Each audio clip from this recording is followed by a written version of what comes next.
Assalamualaikum warahmatullahi wabarakatuh. Selamat datang di cerita horor kali ini. Sebelum kita mulai, jangan lupa untuk like, subscribe, dan nyalakan lonceng notifikasi agar kalian gak ketinggalan kisah-kisah seram yang akan membuat malam kalian semakin mencekam. Jadi, siapkan diri kalian, matikan lampu, dan pastikan kalian tidak sendirian saat mendengarkan cerita ini. Karena, siapa tahu, ada yang ikut mendengarkan bersamamu. Dan inilah ceritanya. Di hamparan dataran Yogyakarta yang sunyi, berdiri megah sebuah kompleks candi yang dikenal sebagai Candi Prambanan. Dibangun pada abad ke-9, candi ini dikenal sebagai persembahan bagi Dewa Siwa. Namun, di balik keindahannya yang memukau, tersembunyi cerita kelam yang telah lama dilupakan oleh banyak orang. Sebuah cerita yang bahkan para penjaga candi pun enggan membicarakannya saat malam menjelang. Cerita itu adalah legenda tentang hantu Jonggrang, roh yang dikabarkan masih berkeliaran di sekitar candi hingga hari ini. Malam itu begitu gelap. Bulan yang biasanya menerangi malam hanya terlihat samar, tertutup awan tebal yang mengintimidasi. Angin dingin berhembus melewati celah-celah batu candi, membawa serta aroma tanah basah yang bercampur dengan sesuatu yang tidak bisa dijelaskan. Sunyi. Bahkan suara jangkrik pun tidak terdengar. Laras, seorang mahasiswi arkeologi dari Jakarta, berdiri di depan kompleks Candi Prambanan. Ia ditugaskan untuk menyusun tesis tentang keunikan arsitektur candi-candi Hindu di Indonesia. Bersama dua temannya, Raka dan Tio, Laras memutuskan untuk melakukan penelitian di candi itu. Meskipun banyak peringatan dari penduduk lokal untuk tidak berlama-lama di sana, terutama saat malam. Laras, yakin kita nggak perlu pulang sekarang? Udah malam banget, kata Tio, menggigil meski mengenakan jaket tebal. Cuma sebentar lagi Tio, aku mau lihat relief yang ada di sisi barat candi. Nggak akan lama kok, jawab Laras tanpa mengalihkan pandangannya dari buku catatan yang ia bawa. Raka, yang lebih berani dibanding Tio, mengangguk setuju. Santai aja Tio, candi ini cuma batu tua, apa yang perlu ditakutin? Namun, ucapan Raka seolah menjadi undangan bagi sesuatu yang tak kasat mata. Angin tiba-tiba berhembus lebih kencang, membuat daun-daun kering berterbangan di sekitar mereka. Laras menghentikan langkahnya dan menatap ke arah pintu masuk utama candi. Dengar nggak? Tanya Laras tiba-tiba, suaranya bergetar. Apa? Balas Raka sambil memicingkan mata. Kayak ada suara perempuan. Mereka semua terdiam, mendengarkan dengan seksama. Dari kejauhan, samar-samar terdengar suara rintihan, seperti seseorang yang menangis. Suara itu terdengar begitu menyayat hati, tetapi tidak berasal dari arah yang jelas. Tanpa disadari, seorang pria tua muncul dari balik bayangan salah satu candi. Wajahnya keriput, dan matanya yang tajam memandang mereka bertiga dengan sorot yang tidak bersahabat. Ia membawa lampu minyak kecil, yang cahayanya berkedip-kedip tertiup angin.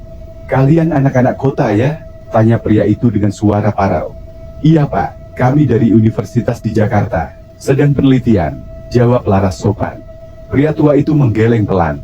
Kalian tidak tahu apa yang kalian hadapi di sini. Candi ini bukan hanya batu-batu mati, ada yang menghuni tempat ini, yang sudah lama menunggu. Menunggu apa pak? Tanya Raka, penasaran. Sang Jonggrang, bisik pria itu. Dia tidak pernah pergi, dia masih di sini, mengawasi setiap orang yang melanggar batas. Tio menelan ludah, merasakan bulu kuduknya berdiri.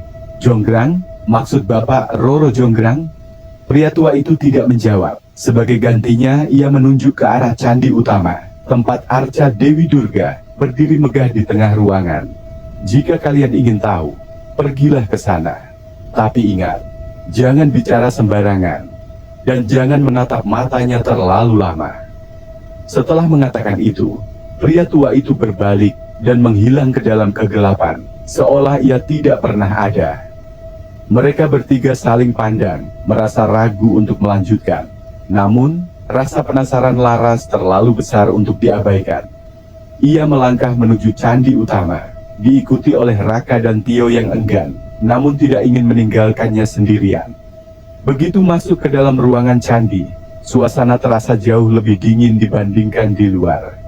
Di tengah ruangan berdiri patung Durga Mahisasura Mardini, yang oleh penduduk lokal sering disebut sebagai perwujudan Roro Jonggrang.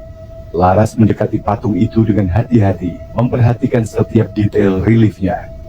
Patung ini seperti hidup, gumam Laras. Raka, yang berdiri di belakangnya, menatap patung itu dengan seksama. Ia merasa seolah mata patung itu mengikuti gerakannya. Kamu yakin ini cuma patung, Laras? Laras mengabaikan komentar Raka dan melanjutkan mencatat. Namun tiba-tiba terdengar suara lirih yang membuat darah mereka membeku. Kembalikan aku. Suara itu begitu halus, seperti bisikan angin, tetapi jelas terdengar oleh mereka bertiga. Laras menoleh dengan cepat, mencari sumber suara, tetapi tidak ada siapapun selain mereka. Aku nggak mau di sini. Suara itu terdengar lagi, kali ini lebih jelas dan penuh kepedihan. Tio panik. Laras, ayo kita pergi. Ini udah nggak wajar. Namun, sebelum mereka sempat bergerak, patung Durga di depan mereka mulai bergetar. Suara retakan kecil terdengar, diikuti oleh debu yang jatuh dari permukaan patung. Perlahan, mata patung itu menyala dengan cahaya merah yang menyeramkan. Kalian berani mengusikku? Suara itu kini terdengar lebih lantang, menggema di seluruh ruangan. Mereka bertiga berlari keluar candi dengan napas terengah-engah, tetapi sesuatu terasa salah. Candi Prambanan yang tadinya tampak tenang kini dipenuhi kabut tebal. Saat mereka mencoba mencari jalan keluar, kabut itu semakin pekat, membuat mereka kehilangan arah. Dari dalam kabut, muncul sosok perempuan dengan tubuh tinggi dan ramping. Wajahnya cantik, tetapi penuh dengan ekspresi kesedihan yang menusuk hati. Rambutnya panjang menjuntai hingga menyentuh tanah, dan gaun putihnya terlihat seperti terbuat dari cahaya. Kalian? Mengapa kalian datang? Suaranya lembut, tetapi ada kekuatan di baliknya yang membuat mereka merasa tercekik. Laras mencoba menjawab, tetapi suaranya terhenti di tenggorokan. Raka berdiri mematung, sementara Tio mulai menangis tanpa suara. Sosok perempuan itu melangkah mendekat, membawa serta hawa dingin yang menusuk tulang. Aku telah terkutuk di sini. Selama berabad-abad, aku menunggu keadilan. Dan kini, kalian akan menjadi bagian dari penderitaanku. Perempuan itu mengangkat tangannya, dan angin kencang tiba-tiba bertiup, membuat mereka terhempas ke tanah. Sebelum Laras kehilangan kesadaran, ia melihat senyum menyeringai yang menghantui dalam ingatannya. Ketika Laras membuka matanya, ia menemukan dirinya terbaring di rumah seorang penduduk lokal. Pria tua yang mereka temui sebelumnya berdiri di sampingnya, memandangnya dengan ekspresi penuh keprihatinan. Kalian telah membangunkan sesuatu yang tidak seharusnya bangun, katanya dengan suara pelan. Sang Jonggrang telah kembali, dan dia tidak akan berhenti sampai dia mendapatkan apa yang diinginkannya. Laras merasa lemah, tetapi ia tahu satu hal pasti. Apapun yang terjadi malam itu, hanyalah awal dari sesuatu yang jauh lebih menyeramkan. Pagi itu, Laras membuka matanya perlahan. Matahari telah naik, tetapi sinarnya terasa enggan menembus jendela rumah sederhana yang kini menjadi tempat ia berbaring. Samar-samar, ia merasakan nyeri di seluruh tubuhnya. Suara ayam berkokok terdengar sayup-sayup dari kejauhan, mengingatkan bahwa ia masih hidup. Meski di benaknya, malam kelam di Candi Prambanan masih membekas seperti mimpi buruk yang nyata. Di sudut ruangan, Raka dan Tio duduk terdiam. Wajah mereka pucat, dan sorot mata mereka menyiratkan ketakutan yang sulit dijelaskan. Di sisi lain, pria tua yang mereka temui di candi berdiri dengan tenang, menatap Laras yang berusaha bangun dari tempat tidurnya. Kamu beruntung masih bisa bangun, ujar pria tua itu. Suaranya berat, namun penuh peringatan. Apa yang terjadi tadi malam? Tanya Laras dengan suara lemah. Ia mencoba mengingat, tetapi hanya potongan-potongan ingatan yang muncul. Kabut tebal, sosok perempuan menyeramkan, dan suara mengerikan itu. Semuanya seperti bercampur menjadi bayangan yang membingungkan. Pria tua itu tidak langsung menjawab. Ia menghela napas panjang sebelum duduk di kursi kayu di dekatnya. Apa yang kalian lihat semalam bukan hanya ilusi. Itu adalah Sang Jonggrang, roh yang terperangkap di dalam kutukan. Dan sekarang, kalian telah menarik perhatiannya. Laras menggigil. Kata-kata pria tua itu terdengar seperti dongeng. Tetapi apa yang ia alami semalam terlalu nyata untuk diabaikan. Ia memegang lengan kanannya, merasakan sesuatu yang aneh. Ketika ia melirik, ia melihat sebuah bekas merah. berbentuk seperti ukiran rumit, mirip dengan pola yang ada di relief Candi Prambanan. "Apa ini?" tanya Laras panik, menunjukkan bekas itu kepada pria tua. Pria itu memandangnya dengan ekspresi serius. "Itulah tanda kutukan. Sang Jonggrang telah menandaimu. Selama tanda itu ada, kau terhubung dengannya. Dan jika kau tidak menghentikan ini, ia akan terus mendatangimu, menghantui, hingga akhirnya mengambil nyawamu." Raka dan Tio terdiam mendengar penjelasan itu.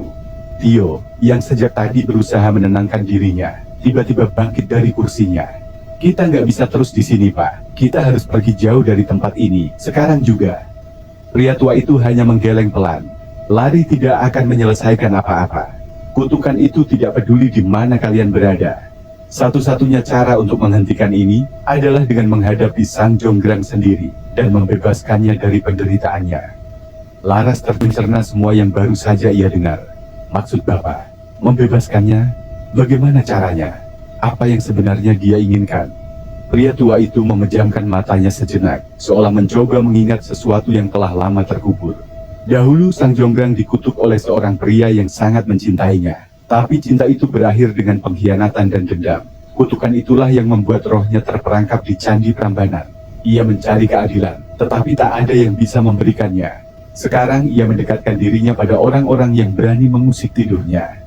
Malam harinya, meski tubuhnya terasa lelah, Laras tidak bisa tidur dengan tenang.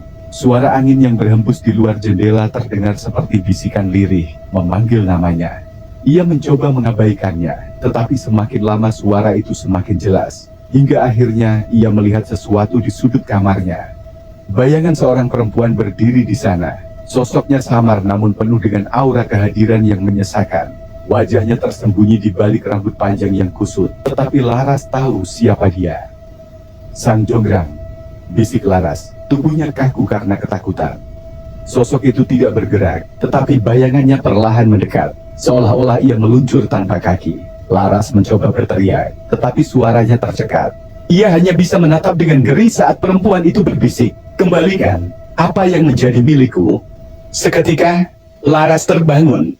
Napasnya terengah-engah, keringat dingin membasahi tubuhnya. Namun, ia segera menyadari bahwa sesuatu yang menyeramkan telah terjadi.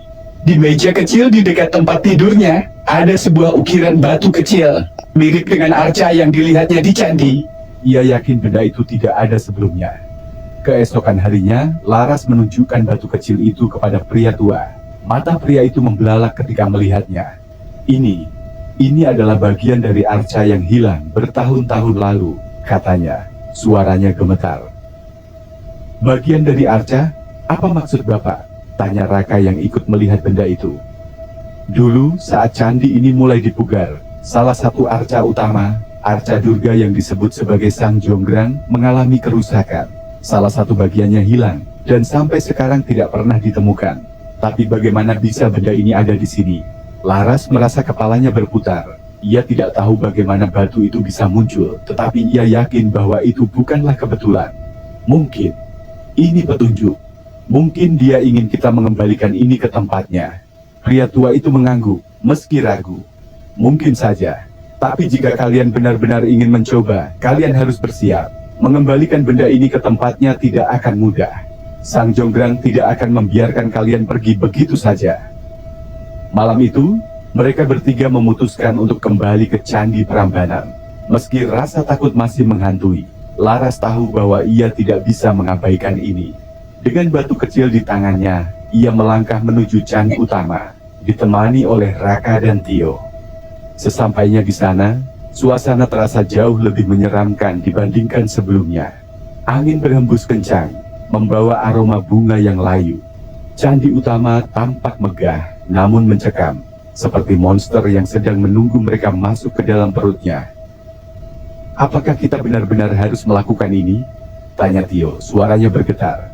"Tidak ada pilihan lain," jawab Laras tegas.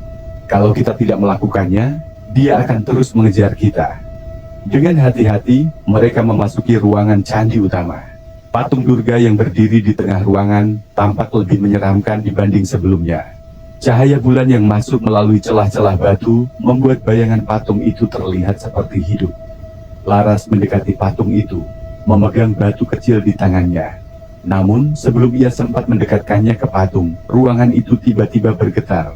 Suara jeritan melengking memenuhi udara, diikuti oleh kabut tebal yang muncul entah dari mana. Kalian tidak akan bisa lari. Suara Sang Jonggrang menggema, membuat tubuh mereka membeku di tempat. Laras tahu, ini adalah awal dari perjuangan mereka untuk membebaskan Sang Jonggrang, atau menjadi bagian dari kutukannya selamanya.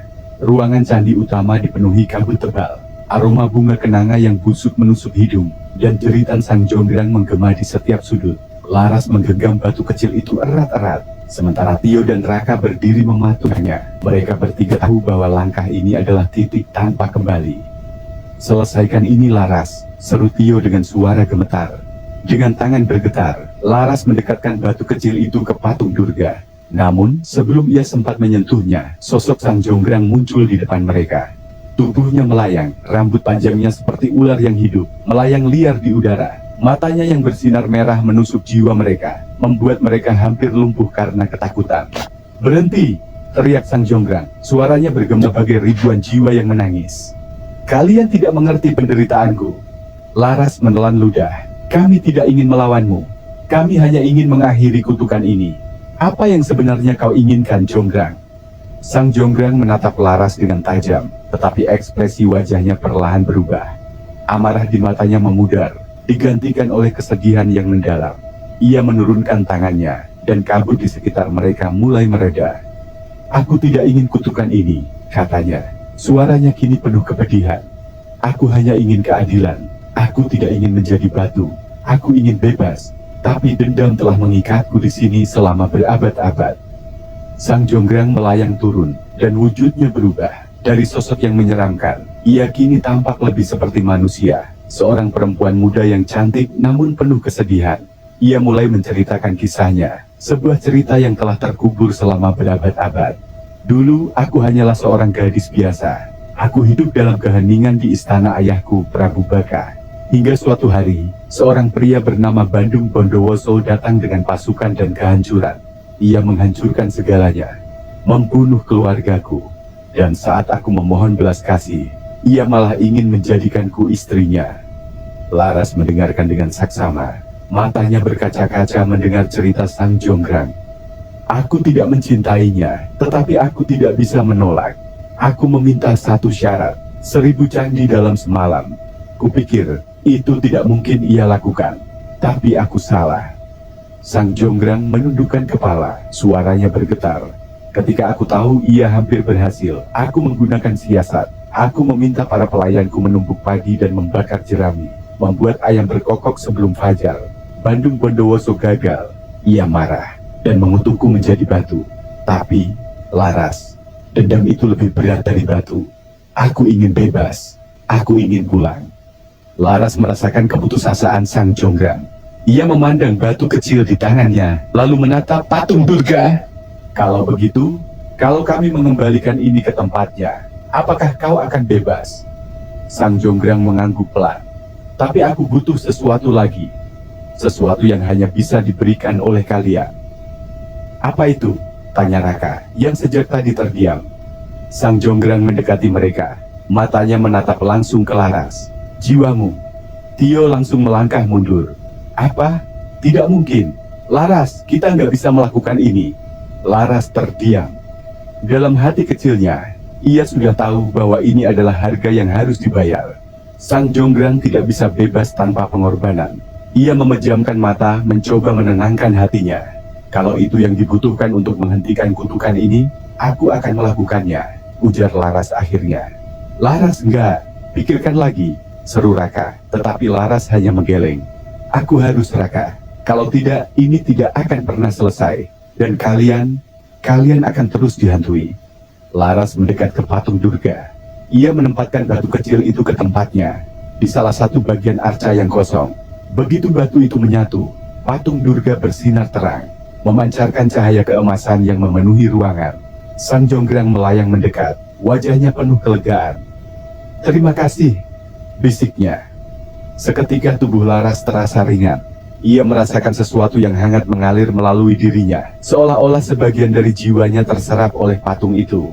Laras jatuh ke lantai, Tubuhnya lemas, tetapi ia masih bisa melihat Sang Jonggrang tersenyum kepadanya.